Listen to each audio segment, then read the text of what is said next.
Journey of Beyblade 2001। It's a perfect normal summer day और Tyson अपने grandpa के साथ केंडो प्रैक्टिस कर रहा होता है। केंडो प्रैक्टिस करते करते ही जैसे तैसे टाइसन अपने ग्रैंडपा के ध्यान को भटकाकर और वहां से भाग जाता है। क्योंकि टाइसन को अपने घर के पास वाले पार्क में अपने दोस्तों के साथ एक बेब्लेड मैच करनी है with the rising sun behind him and his running footsteps surrounded by the green lush. जब वो भाग रहा होता है तभी उसकी मुलाकात होती है एक बिली नाम के लड़के से, जिसको टाइसन ने पहले कभी किसी बैटल के लिए प्रॉमिस किया था पर वो अब भूल गया। टाइसन उसे डेस्परेटली मनाने की कोशिश करता है कि वो मैच कभी और कर लेंगे, पर बिली जो है वो मानता नहीं और वो दोनों एक खाली मैदान के बीच मैच करना शुरू कर देते हैं। And that is when for the first time we heard those challenging words, जिससे उस बैटल और उस कहानी की शुरुआत होती है। Ready, set, 3, 2, 1, let it rip! तो बेब्लेड की शुरुआत कहाँ से हुई? सबसे पहले जो दिमाग में आता है जरूर यही आता है कि भैया सबसे पहले बेब्लेड की मांगा ही आई होगी, उसके बाद एक एनिमे एडेप्शन और उसके बाद रीमेक्स और रीबूट बने जो कि अभी तक हमें बेब्लेड बर्स्ट के रूप टीवी पर दिखाए जाते हैं। वेल, आप गलत नहीं है बट आप सही भी नहीं है। जो आप बेब्लेड के टॉयज आज देखते हैं वो देखकर हमेशा से ही ऐसा लगता होता आपको कि ये सीरीज को चेप कर बनाया गया है, बट आप गलत है।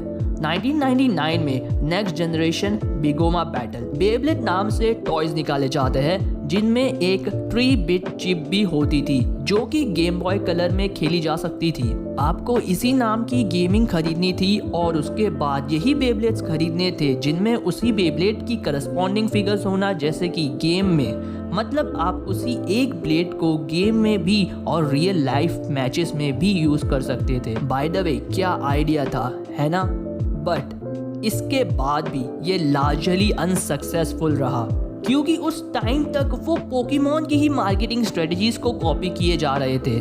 बट उसके बाद 2000 में कंपनी ने सोचा कि इस गेम को एक लास्ट बार सक्सेसफुल करने का ट्राई करेंगे और इस गेम को सक्सेसफुल करने के लिए उन्होंने एक मांगाका को हायर किया और इस टॉय को लेकर एक मांगा सीरीज लिखने को कहा जो कि इस टॉय की एड भी कर देगा। इस मांगा को ताकाओ आओकी ने लिखा है और कोइंसिडेंटली जापानीज वर्जन में टाइसन का नाम ताकाओ ही था। इट वाज दिस ताकाओ जिन्होंने बेब्लेड को स्ट्रक्चर करना शुरू किया। उन्होंने कैरेक्टर्स को फुल नेम दिए जबकि गेम में किसी भी कैरेक्टर का कोई सरनेम नहीं था और ताकाओ सेनपाई ने बेब्लेडर्स को उनके टाइप्स देना शुरू किए ताकि जो गेम है वो और भी ज्यादा कॉम्प्लेक्स और इंटरेस्टिंग बन जाए। At least for the sake of story lining उन्होंने हर एक बेब्लेडर को 4 कैटेगरी में बांट दिया: अटैक, बैलेंस, स्टैमिना, डिफेंस। और इनके टाइप्स ही इनके वीक पॉइंट्स और स्ट्रॉन्ग पॉइंट्स बताती है। मांगा इस टाइम पर सक्सेसफुल हुई थी। 2001 में मांगा को एक एनिमे एडेप्टेशन भी मिला। एनिमे रिलीज हो जाने के बाद ही मानो हर एक घर में बेब्लेड की बातें शुरू हो गईं और टॉय शॉप्स के बाहर लंबी लंबी लाइनें लगना शुरू हो गई। Everything was going perfect for the company now.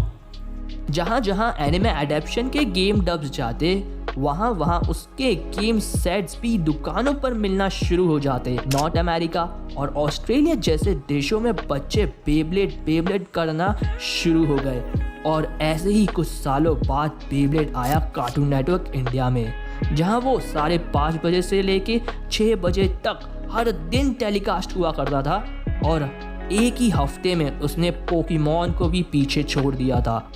Beyblade in India. Beyblade की जो सीरीज थी कार्टून नेटवर्क पर वो बहुत ही फेमस हो गई थी और पोकेमॉन को पहली बार एक टफ कॉम्पिटिटर मिला था। दोनों ही एनिमे टीआरपी वाइज मानो हर एक दिन लड़ा करते। बच्चों का पूरा टाइम इन्हीं 2 एनिमेज में चला जाता था। बेब्लेड भी मानो पोकेमॉन की तरह बच्चों के दिल में अपने लिए एक जगह बना चुका था। बस इतना ही नहीं, कार्टून नेटवर्क का डब उस टाइम इतना फेमस हुआ कि उसके टेलीकास्टिंग राइट्स जल्दी ही डिज्नी एक्सडी ने खरीद लिए। डिज्नी एक्सडी उस टाइम का सबसे बड़ा अमेरिकन चैनल हुआ करता था। डिज्नी एक्सडी आज भी अमेरिका में चल रहा है और हर हफ्ते पोकेमॉन के न्यू एपिसोड्स यहीं टेलीकास्ट होते हैं। अब शायद आप सोच रहे हो कि डिज्नी एक्सडी का तो नाम चेंज करने मार्वल HQ हो गया था।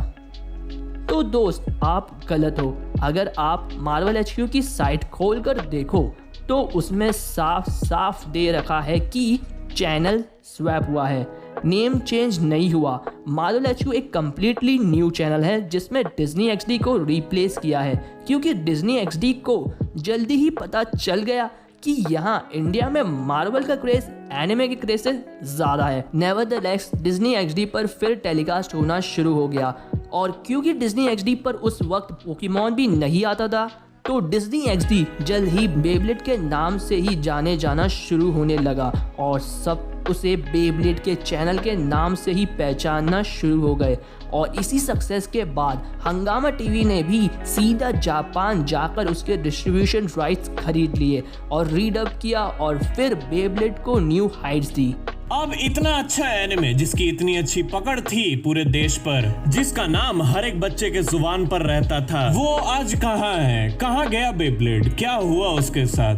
बेब्लेड यही है हम सबके बीच में, बस आजकल हम उसे देखते नहीं। आजकल गली के बच्चे उसके बारे में जानते नहीं और किसी की जुबान पर उसका नाम नहीं। The television era has ended, so did the Beyblade. Beyblade well वो हमारे बीच आज भी है। किसी भी टॉय शॉप पर चले जाओ, आज भी तुम्हें बेब्लेड टॉयज देखने को मिलेंगे। और भले ही हंगामा आज सिर्फ सिंचैन दिखाता हो, CN डेड पड़ गया हो और डिज्नी XD बंद पड़ गया हो, लेकिन फिर भी आज भी मार्वल HQ पर बेब्लेड का latest season Beyblade burst air होता है। और अगर तुम्हारा लक अच्छा हो तो तुम्हें बेब्लेड 2001 भी देखने को मिल जाएगा। लेकिन टू बी ट्रूली ऑनेस्ट, हमने इन चीजों को पीछे छोड़ दिया है।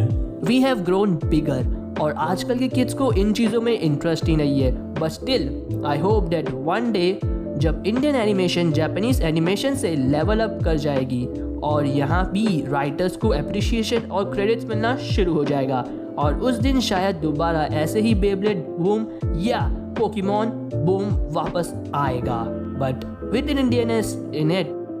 सो आज की वीडियो यहीं पर खत्म होती है। आपको वीडियो कैसा लगा कमेंट करके बताना मत भूलना। अगर चैनल पर नए हो तो चैनल को सब्सक्राइब कर देना।